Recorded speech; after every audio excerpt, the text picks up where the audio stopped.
Hi friends, ഇന്ന് നമുക്ക് ഒരു ചായയുടെ റെസിപ്പി നോക്കാം കേട്ടോ. അപ്പോൾ പാത്രം വെച്ചു ഗ്യാസില്.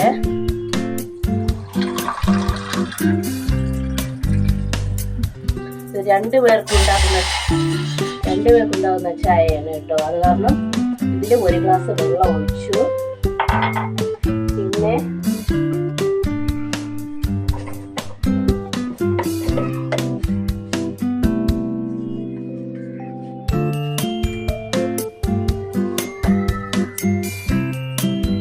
അര സ്പൂണ് വരും കേട്ടോ.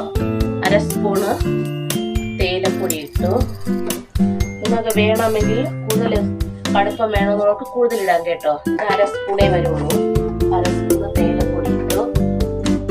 പിന്നെ ഇതിന്റെ ഒപ്പം ഞാൻ കുറച്ച്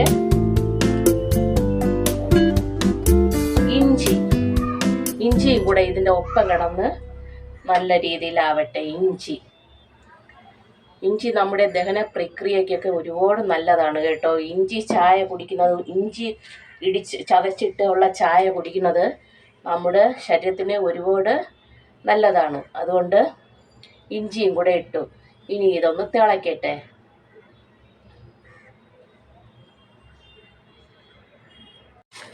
അപ്പോൾ ചായ നല്ലതായിട്ട് തിളച്ചു. അപ്പോൾ നമ്മളിട്ട ഇഞ്ചി എല്ലാം കൂടെ കിടന്ന് അതിൽ നല്ല രീതിയിൽ തിളയ്ക്കുന്നുണ്ട് കേട്ടോ. പിന്നെ പാല്, നമുക്ക് എത്ര പാല് വേണം അത്രയും പാല് നമ്മൾ ആവശ്യമുള്ള പാൽ ഒഴിച്ചു കൊടുക്കണം. എനിക്കെല്ലാം കൈ അളവാണ് കേട്ടോ. ഇത് 2 പേർക്കുള്ള ചായയാണ് ഈ ഉണ്ടാക്കുന്നത്.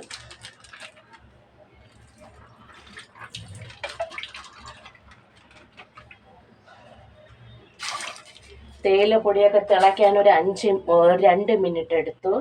അപ്പോൾ ഇനി ഈ ചായ തിളയ്ക്കാനൊരു 2 മിനിറ്റ് എടുക്കും കേട്ടോ.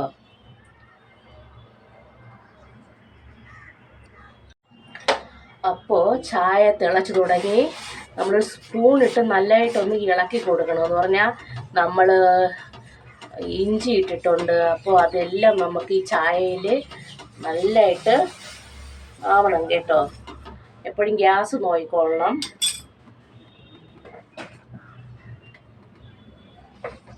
നമുക്ക് പഞ്ചസാര വേണമെങ്കിൽ ആവശ്യത്തിന് പഞ്ചസാര ഇട്ട് കൊടുക്കാം കേട്ടോ. ഞാനിവിടെ കൂടുതൽ പഞ്ചസാര ഇടുന്നില്ല. ഞങ്ങൾ പഞ്ചസാര കുറച്ചാണ് ഉപയോഗിക്കുന്നത്. 1 സ്പൂൺ പഞ്ചസാര ഇട്ടുള്ളൂ.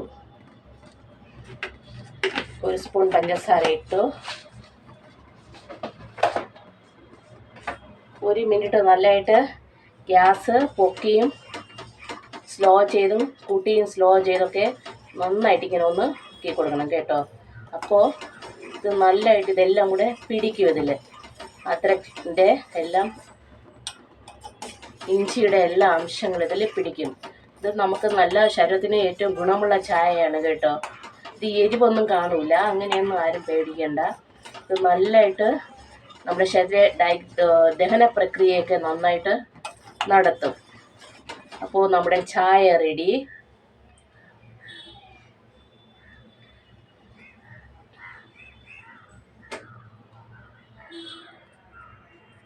ചായ റെഡിയായി. നമുക്കിനി ചായ ഉണ്ടല്ലോ അങ്ങോട്ടും ഇങ്ങോട്ടും നല്ലതായിട്ടൊന്ന് ആറ്റണം കേട്ടോ. ആറ്റിയാലേ അതെല്ലാം ഇങ്ങനെ കുടിച്ചേരത്തുള്ളൂ.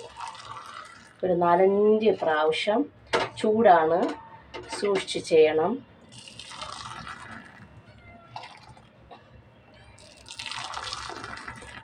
നന്നായിട്ട് ആറ്റി കണ്ടോ, നല്ല പതഞ്ഞ് വന്നത്.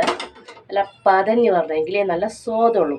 അപ്പോൾ നമുക്ക് അരിച്ചൊഴിച്ച് കണ്ടോ ചായ, നല്ല പതഞ്ഞ ചായ. നോക്കിയേ എത്ര പതഞ്ഞ ചായ കിട്ടിയെന്ന്. ഇത് നമ്മുടെ ശരീരത്തിന് ഏറ്റവും നല്ലതാണ് കേട്ടോ.